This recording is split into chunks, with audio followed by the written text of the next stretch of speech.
Saludos a todos. En esta ocasión desarrollaré a detalle un problema de flujo máximo al costo mínimo en una red aplicando el método simplex, ya que sí se puede aplicar el método simplex directamente en una red siempre y cuando cumpla ciertas condiciones. Previamente, para hacer más entendible este problema, daré algunos conceptos básicos necesarios para el desarrollo de este problema. El origen de la teoría de grafos se remonta al siglo XVIII con el problema de los puentes de lo que actualmente es la ciudad de Kaliningrado, el cual consistía en encontrar un camino que recorriera los 7 puntos del río Pregel pasando una sola vez por cada uno de ellos. Leonhard Euler hizo un trabajo al respecto de eso, al cual tituló La solución de un problema relativo a la geometría de posición, en el cual demostró que no era posible cruzar todos los puentes sin tener que pasar por lo menos 2 veces uno de ellos. Para llegar a esta conclusión, dibujó puntos que representaban la Tierra y líneas que representaban los puentes, logrando así demostrar que se tenía que cruzar un puente más de una vez. Y con esto tenemos al primer grafo de la historia. La aplicación de la teoría de grafos es diversa. Por ejemplo, tenemos que podemos representar el diseño de un circuito eléctrico mediante un grafo. También se puede representar las conexiones de vuelo de una aerolínea, la representación de mapas, o lo que es la coloración de mapas, específicamente que es el tema de un polinomio cromático de un grafo.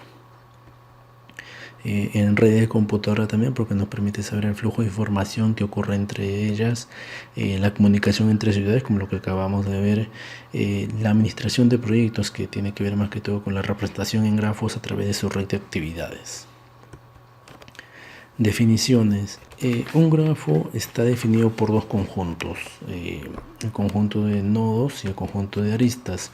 En el siguiente ejemplo tenemos sea V el conjunto de nodos de un grafo y sea A el conjunto de las aristas del grafo. En la siguiente figura que vemos a continuación tenemos los 4 nodos y las aristas, ¿no? En este caso es un grafo orientado. Una red propiamente se define tal como en el cual que no existen bucles o lazos. Un lazo es una arista que se relaciona un nodo consigo mismo.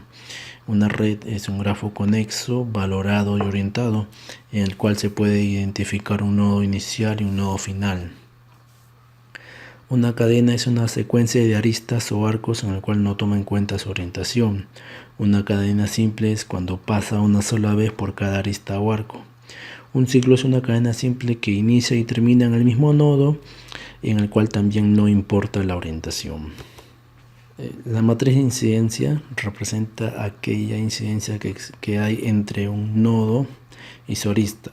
En el siguiente ejemplo de la figura 5 tenemos y representamos AB como esta matriz de incidencia, en el cual notamos que las filas hacen connotación a los nodos y las columnas hacen connotación a las aristas, en el cual se representa como 1 al nodo en el cual está saliendo y -1 al nodo en el que está llegando, en función a las columnas.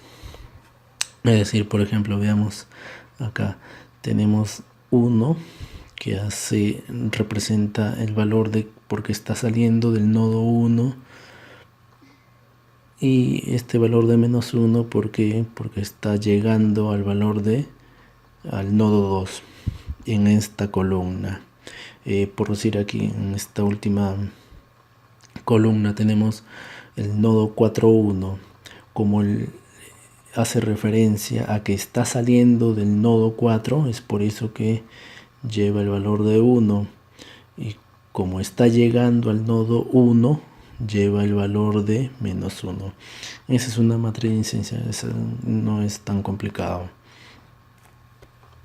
Un árbol es un grafo finito conexo sin ciclos y contiene por lo menos 2 vértices.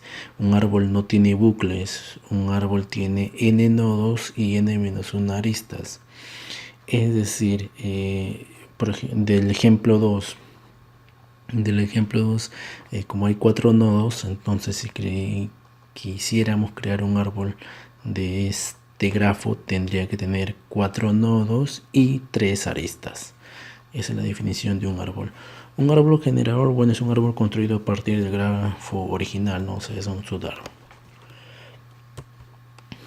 Por ejemplo, tenemos en la figura 6 este siguiente grafo, en el cual nosotros vamos a encontrar o hallar dos distintos árboles generadores, ¿no? Pueden haber más, bueno, solo he puesto dos. Sí, es como le dije, un árbol no debe tener bucles, tiene n nodos y n-1 aristas. El flujo máximo en una red. Algunos algoritmos usados en la solución de problemas con grafos. Tenemos el algoritmo de Dijkstra, que sirve para hallar la ruta más corta desde un nodo inicial a un nodo final. Tenemos ahí un siguiente ejemplo y con su respectiva solución. Esa es la forma en cómo se desarrolla el algoritmo de Dijkstra. El algoritmo de Bellman-Ford tiene el mismo objetivo que el algoritmo de Dijkstra, pero en este caso el valor de las aristas puede ser negativo. El algoritmo de Dijkstra lo resuelve en menos tiempo, pero requiere que los valores de sus aristas sean positivos. El algoritmo de Floyd es el único que permite conocer el camino mínimo entre cada par de vértices o de nodos. Si nosotros queremos hallar la distancia mínima entre los nodos, entonces tenemos que aplicar el algoritmo de Floyd. El algoritmo de Fulkerson es considerado más un método que un algoritmo. Está basado en tres conceptos: la red residual, las trayectorias de aumento y corte, y el teorema de flujo máximo o corte mínimo. El flujo máximo de una red es igual a la capacidad de corte mínimo, en el cual puede ser no único. A propósito del algoritmo de Fulkerson, fue el primer algoritmo propuesto para resolver un problema de flujo máximo. El algoritmo de Edmond Carr es idéntico al de Fulkerson. La diferencia ocurre en que la búsqueda de trayectoria de aumento está definida de modo que la trayectoria de aumento a encontrar sea la más corta entre el nodo de origen y el nodo final. Es decir, que la trayectoria tiene que tener la menos cantidad de arcos. El algoritmo de Klein se usa para hallar el flujo máximo en una red al costo mínimo. Acá sí nos dan ya la cantidad de valor de flujo que tenemos que minimizar o maximizar, y el procedimiento consiste en implementar el método de Fulkerson logrando circuitos de costo menor a cero. El flujo máximo. El objetivo del problema del flujo máximo es determinar la máxima cantidad de flujo que puede fluir en un grafo desde el nodo inicial hasta el nodo final. Tenemos un modelo matemático, el cual consiste en maximizar justamente lo que estábamos mencionando, maximizar el flujo sujeto a algunas condiciones. La condición de que ese flujo sea menor a una capacidad dada, ¿sí? Porque no puede sobrepasar una capacidad. Esa es la primera restricción básica que tiene un flujo máximo. La segunda restricción importante es que la cantidad de flujo que sale de ese nodo menos la cantidad de flujo que entra es igual a un B sub I. ¿Qué es ese B sub I? Ese B sub I es el suministro neto en ese nodo, en el cual además hay tres criterios básicos. El primer criterio es que si es mayor a 0 es considerado un nodo origen, ya que no hay recursos disponibles en ese nodo.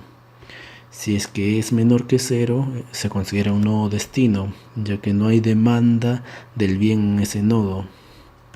Y si ese valor es igual a 0, se considera un nodo de transbordo o un nodo intermedio, ya que no hay ni disponibilidad ni demanda.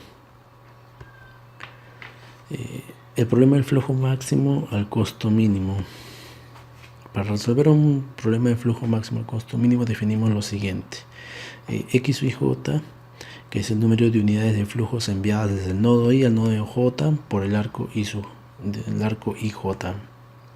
B sub I es el suministro neto del nodo I, el suministro que va a entrar o va a salir.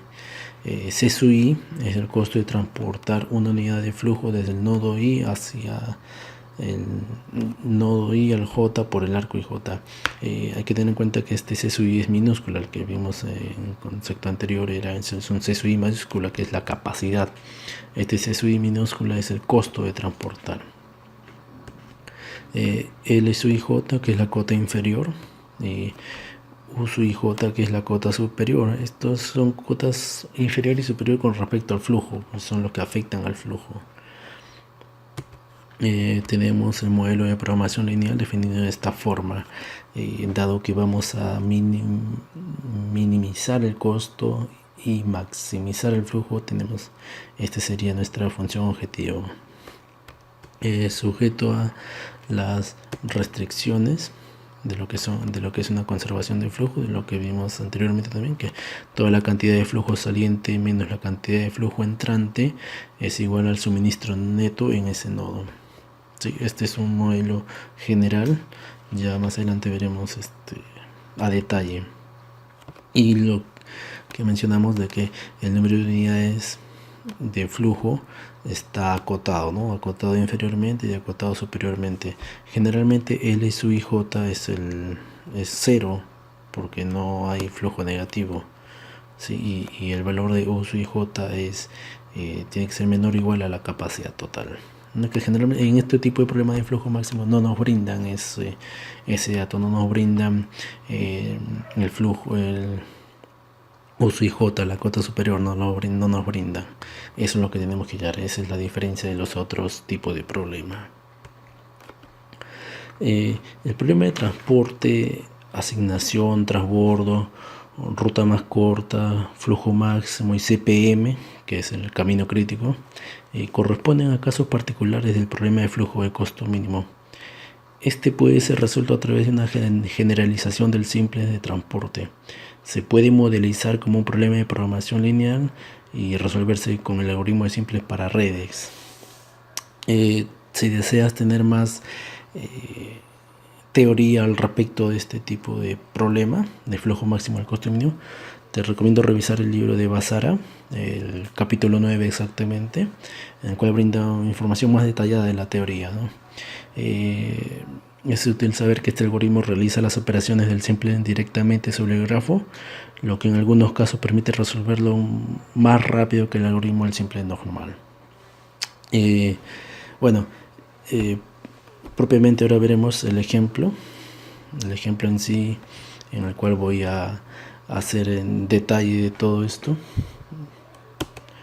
Tenemos el siguiente ejemplo. Se define la red, hay 5 nodos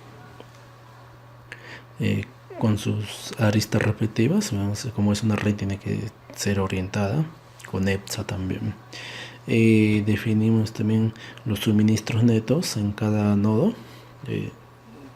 Recuerda que el valor de B sub I puede ser positivo, negativo, igual a 0. Por eso es que, por ejemplo, B sub 4 es igual a menos 4. Es un valor negativo. Significa que es un nodo destino.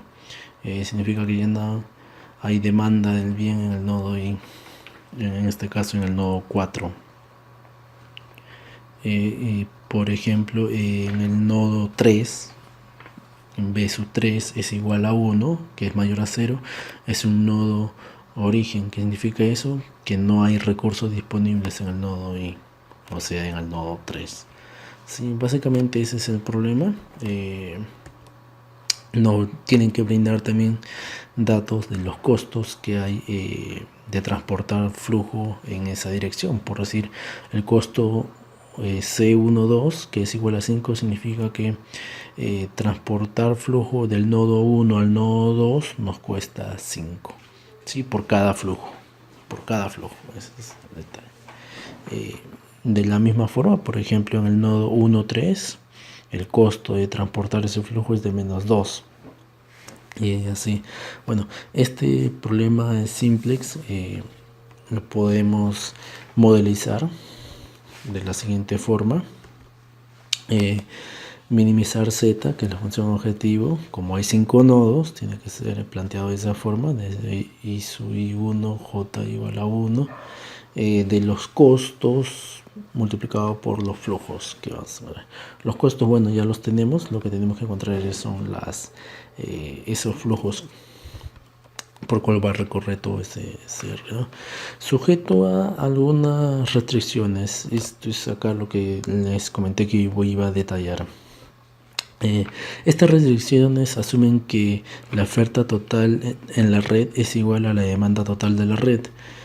Por ejemplo, tenemos esto.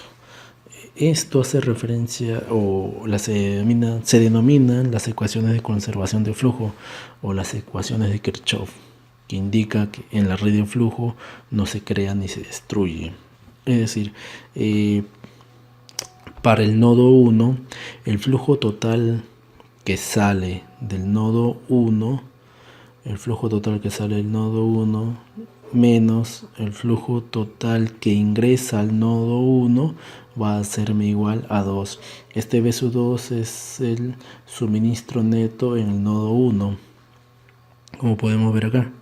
¿Sí? Esa sería una restricción. Recuerda que hay 5 nodos, tendría que entonces que haberme 5 restricciones. La segunda restricción es esto: no salen el flujo total que sale del nodo 2 menos el flujo total que ingresa al nodo 2 es igual a 5. ¿Quién es 5? 5 es el suministro neto en el nodo 2. De la misma forma para el nodo 3, de la misma forma para el nodo 4 y análogamente para el número 5, para el nodo 5, ¿no? Y hay que considerar que también estos flujos tienen que ser positivos, ¿sí? Esto tenemos ahí modelizado el problema. Podemos resolverlo aplicando el método simplex directamente a este grafo. Usaremos el método simplex para solucionarlo. Primero, el rango de la matriz de incidencia, lo que mencioné anteriormente. Ese es el grafo. La matriz de incidencia no tiene rango total, ya que la suma de sus filas es el vector 0. Eso lo puedes comprobar al momento de sumar tú las filas de esta matriz de incidencia. Es el vector 0, entonces no tiene rango total. Lo que tenemos que hacer es encontrar un rango y para construir luego y hallar el método simplex. Lo que tenemos que hacer es encontrar un árbol generador, y por las definiciones que había mencionado anteriormente, un árbol no tiene bucles, tiene que tener n-1 aristas. Es decir, el árbol que vamos a obtener de este grafo tiene que tener 5 nodos y 4 aristas. Entonces desarrollamos un árbol cualquiera. En este caso, por comodidad, tenemos este árbol generador, ¿sí? Y entonces nuestra matriz de incidencia sería esta. Pero al hallar el rango de esa matriz, denotamos que es m-1, es decir, 4. El rango de esa matriz es 4. Donde recuerda que B, la matriz de incidencia, está formada por m nodos y m-1 arcos que no forman un ciclo. Ese árbol generador no debe formar un ciclo, ¿sí? Entonces, dado que el rango de esta matriz B es 4, tenemos que hacer una modificación. ¿Por qué una modificación? Porque el método simplex debe iniciar con una matriz cuadrada, y esta matriz de incidencia no es una matriz cuadrada, ¿no? Entonces, para eso viene el paso 2, que es agregar un arco artificial. En este caso, al agregar una variable artificial correspondiente a un arco artificial, tendremos una matriz de restricción ampliadas. Por comodidad se agrega la variable artificial relacionada con el último nodo, ¿no? Con el nodo 5. Y esta variable artificial debe estar en toda la solución básica del problema. El paso 3 es calcular los valores de las variables básicas. ¿Y cómo calculamos estos valores de las variables básicas? Mediante esta ecuación. Recordamos que B es la matriz de incidencia, X sub B es los flujos que vamos a tener que encontrar, y B, que es la matriz de los suministros netos. Pero ojo, todo esto es en función al nuevo grafo obtenido, es decir, al grafo del árbol generador, el que vemos en el paso 2. Todo es en función de eso. ¿Por qué? Porque hemos restringido nuestro grafo para poder aplicar el método simplex. ¿Sí? Entonces tenemos nuestra matriz de incidencia B agregado, ya hemos agregado el nodo 5, esa variable artificial 5.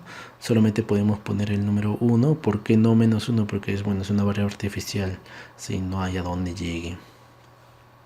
Continuamos.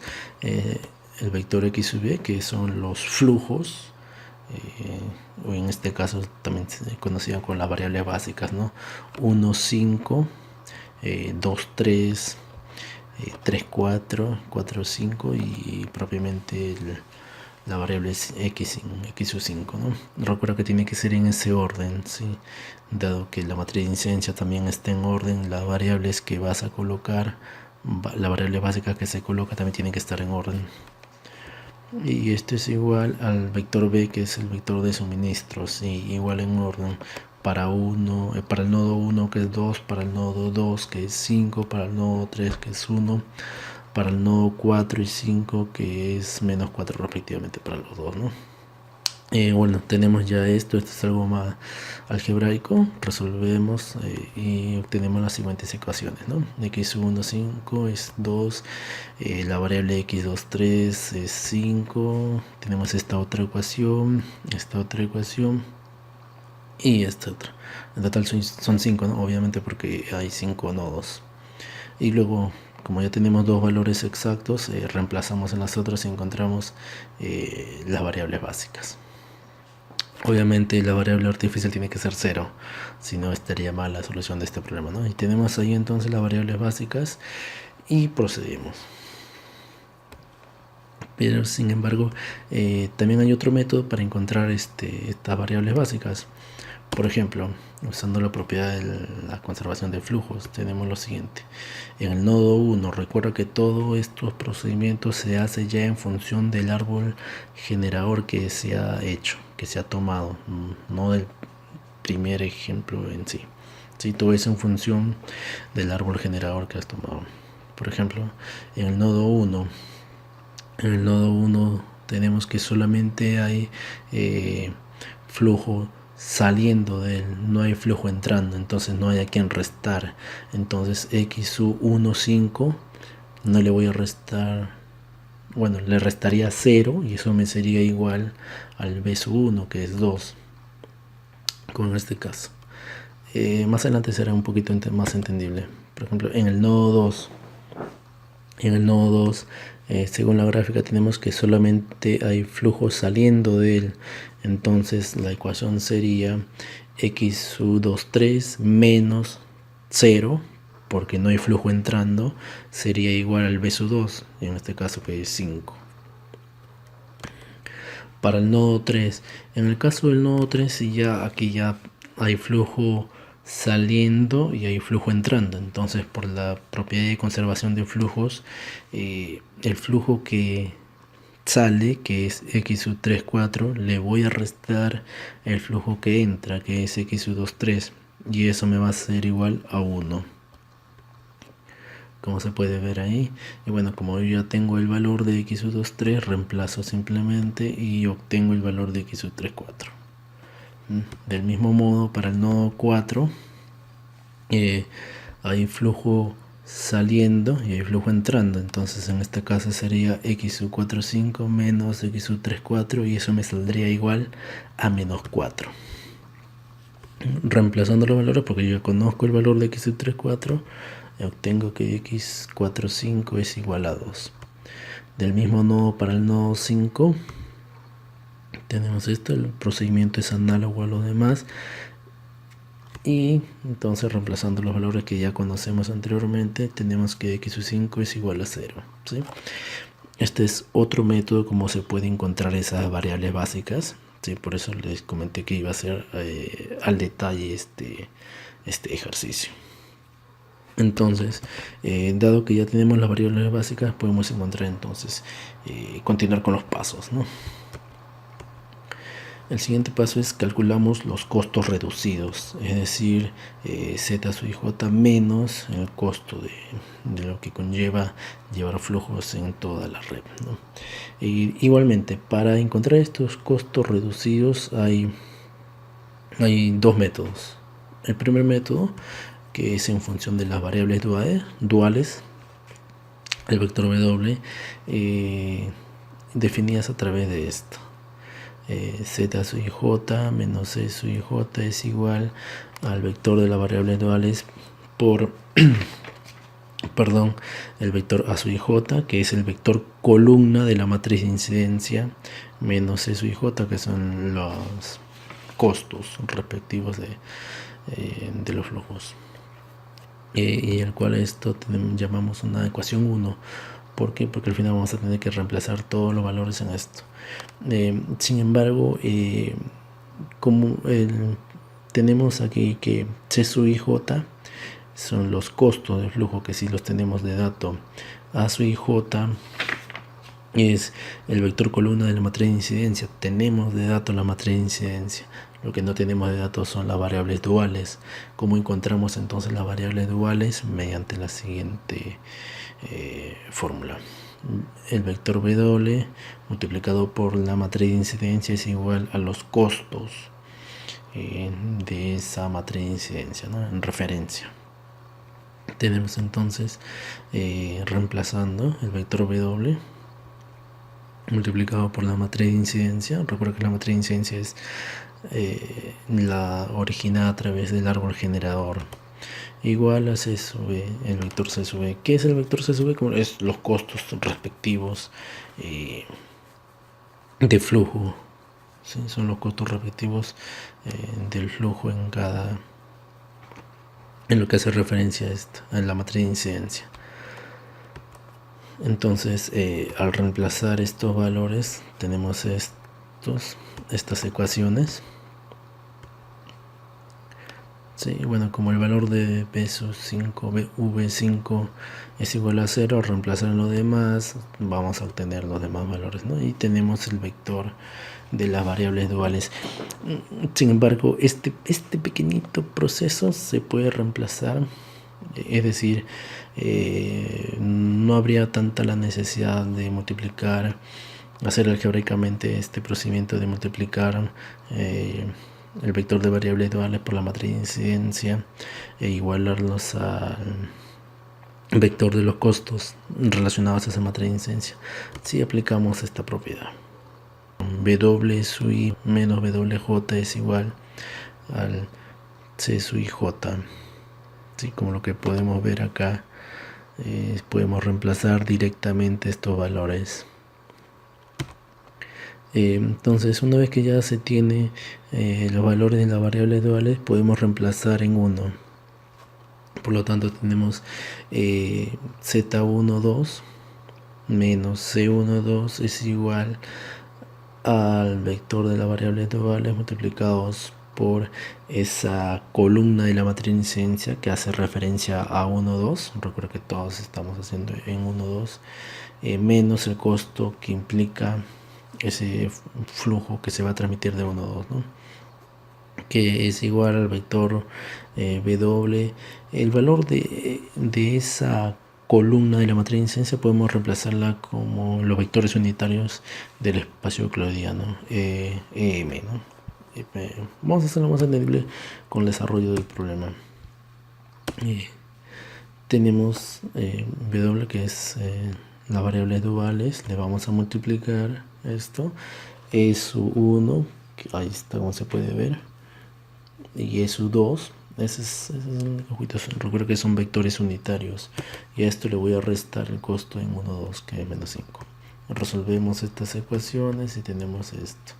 Seguimos resolviendo y tenemos que ese costo reducido de Z12 menos C12 me sale o resulta menos 2, ¿sí?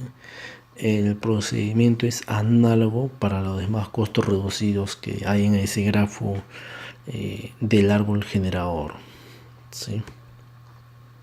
Entonces z de 4,2 menos c 4,2 al resolverlo análogamente al proceso anterior también me sale menos 2, z de 1,3 menos c 1,3 al resolverlo me sale 1 y así al resolver esto z de 5,3 me sale igual a menos 7. Como le dije, esto es uno de los procedimientos para calcular el costo reducido. Hay otro procedimiento también. Otro método es hallar los z sub j menos c sub j directamente sobre la red, es decir, usando los ciclos. Consideramos entonces a c sub j como la diferencia entre las sumatorias, aquellas que tienen costo con orientación opuesta, menos las sumatorias que tienen costo con la misma orientación con respecto al ciclo. Por ejemplo, recuerdo que todos los grafos que se está mencionando son del árbol generador que se ha encontrado. Entonces, basados en eso, queremos hallar el costo reducido en 1,3. Y eso sería igual a como lo mencionamos acá anteriormente, es la sumatoria de aquellos costos que tienen orientación opuesta al ciclo. El ciclo, como se puede ver, tiene esta orientación y aquel que tiene orientación opuesta es 1,5 o la arista 1,5, pero acá se recuerda que son costos. Entonces tendríamos que tener en cuenta el costo de 1,5 y a él le vamos a restar la diferencia de los costos que tienen la misma orientación, es decir, en este caso el costo de 3,4, el costo de 4,5 menos el 1,3 propiamente, ¿no? Al resolver esto tenemos que el resultado es 1. El siguiente proceso sería el costo de 2,4. Como podemos ver, el ciclo va en esta forma, es un ciclo cerrado, no hay problema con eso, no habría inconveniente. Tenemos z de 4,2 menos c sub 4,2 es igual a c sub 2,3, porque en este caso todos son negativos, porque como no hay ninguno que tenga orientación opuesta, ese iría primero, ¿no? Para sumando y luego restando los que tienen la misma orientación. Bueno, al resolver esto nos sale el valor de menos 2. Continuando, tenemos la arista 5,3. Tenemos que encontrar el costo reducido en 5,3. Tenemos que ver la orientación de ese ciclo para poder hallar los z sub j. Entonces los z de 5,3 es menos c sub 5,3. Como no hay una orientación opuesta en ese ciclo, entonces todos son negativos, ¿no? Todos estarían restando nada más. Bueno, y al resolverlo tendríamos menos 7. Siguiendo con esto, lo que hace referencia a los nodos 1, 2, y tenemos que hallar el costo reducido en 1, 2. Se puede ver que el ciclo tiene esta orientación y entonces nos fijamos primero en aquellos costos que tienen orientación opuesta, y el único que tiene orientación opuesta es 1,5. Entonces a ese 1,5 tendríamos que restarle lo demás, como es lo que aparece aquí, y al resolverlo esto nos sale menos 2. Bueno, el problema tendría solución ya siempre y cuando todos estos costos reducidos sean negativos, pero el primer costo reducido en referencia a 1,3 me sale positivo. Entonces hay que seguir optimizando este problema, no se puede, aún no está resuelto. Entonces el paso 5 es determinar la variable que va a salir de la base. Como ya sabemos, para 1,3 no cumplió la optimalidad, la condición de optimalidad, dado que es mayor que 0 y debería ser menor que 0. Entonces, como no cumplió 1,3 ese costo reducido, la condición, entonces esa es la variable que va a ingresar, ¿no? Básicamente nuestra pregunta sería entonces con qué valor x13 va a ingresar a la base. Pero si un valor va a ingresar a la base, entonces debe haber otro que va a salir. Entonces tendríamos que saber cuál variable es la que saldría. Entonces básicamente nos fijamos en esta propiedad, en el cual nos dice que la variación a ocurrir es igual al mínimo valor de esos flujos del ciclo, tal que con respecto a esas aristas es opuesto al ciclo. Es decir, lo siguiente, recuerda que la variable a ingresar es 1,3, entonces ahí cerramos esto, digo porque se formó un ciclo ya, 1, 3, 4, 5. Recuerda que al ser un ciclo no importa la orientación, la idea es que parta de un nodo y finalice en ese mismo nodo. Entonces esta variación ocurre en el mínimo valor pero opuesto al ciclo, el mínimo valor del flujo pero que esté opuesto al ciclo. Es decir, opuesto al ciclo, ¿quién es el que está opuesto al ciclo? 3, 4 no, 4, 5 no, el único valor que está opuesto al ciclo es 1, 5, ¿no? El flujo ocurrido en 1, 5. Como es el único valor, no hay otro, bueno, entonces es el único mínimo, ¿no? Entonces, ¿cuál sería la variación? Sería 2. Entonces, entra la variable 1,3 o el flujo 1,3 y saldría la variable 1,5. ¿Qué significa eso? Que lo que debemos hacer es, para la variable que sale, restarle, y para las otras variables sumarle, ¿no? Esa es la propiedad en cual tenemos entonces ahora nuestra nueva solución factible definida de este modo, ¿no? Ya modificada para sabiendo con qué valor ingresa 1,3 y el valor de la variable que saldría. Hagamos más entendible este proceso de por qué en algunas variables, en las variables básicas se restó y en las otras se sumó.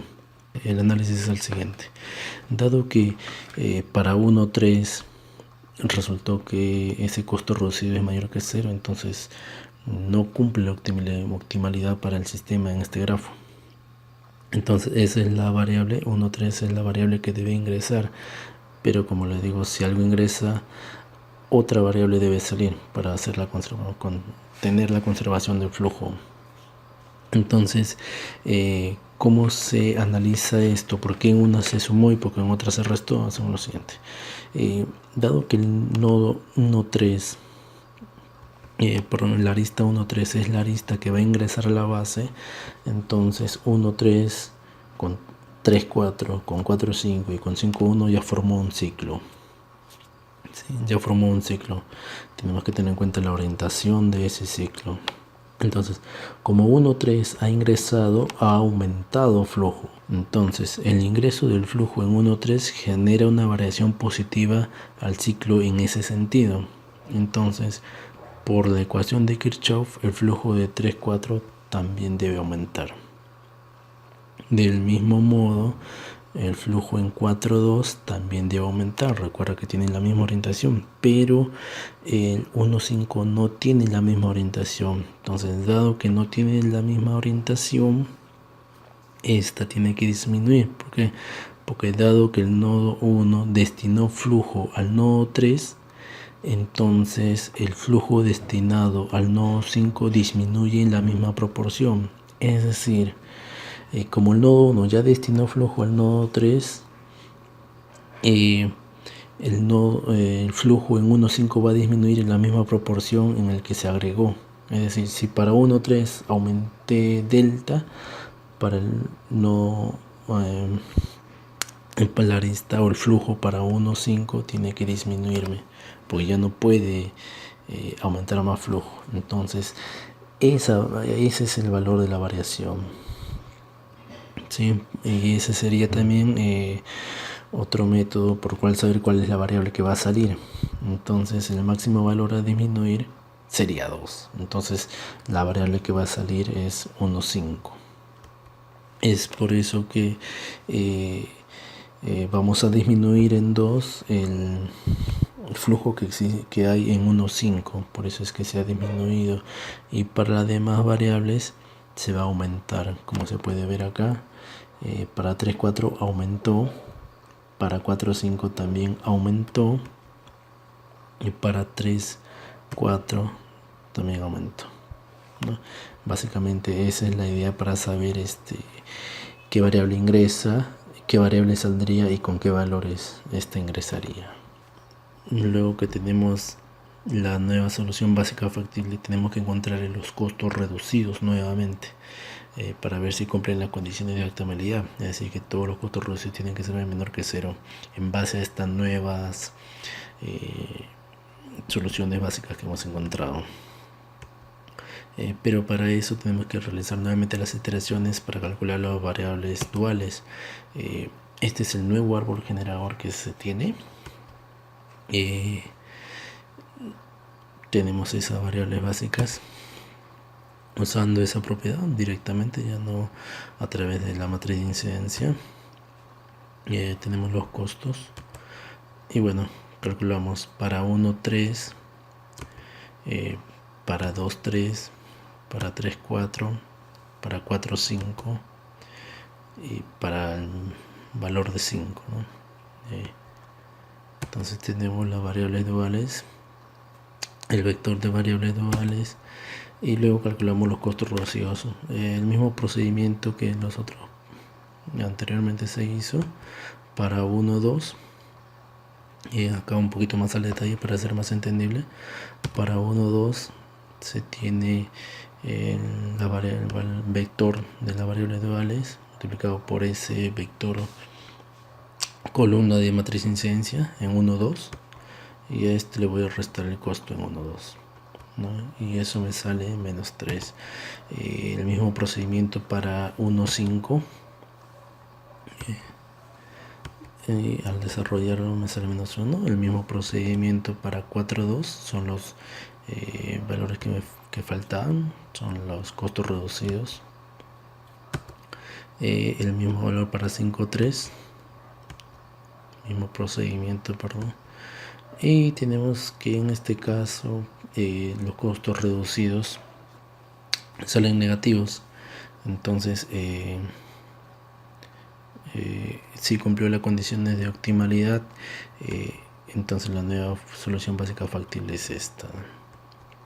El costo mínimo ya aplicado a la función objetivo, con un costo mínimo que al reemplazarlo tendremos menos 12.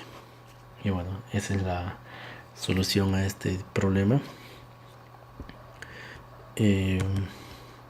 Entonces, un problema de flujo máximo al costo mínimo, el cual he desarrollado, tiene la siguiente estructura: con 5 nodos, con su valor respectivo de suministro neto y los costos de flujo.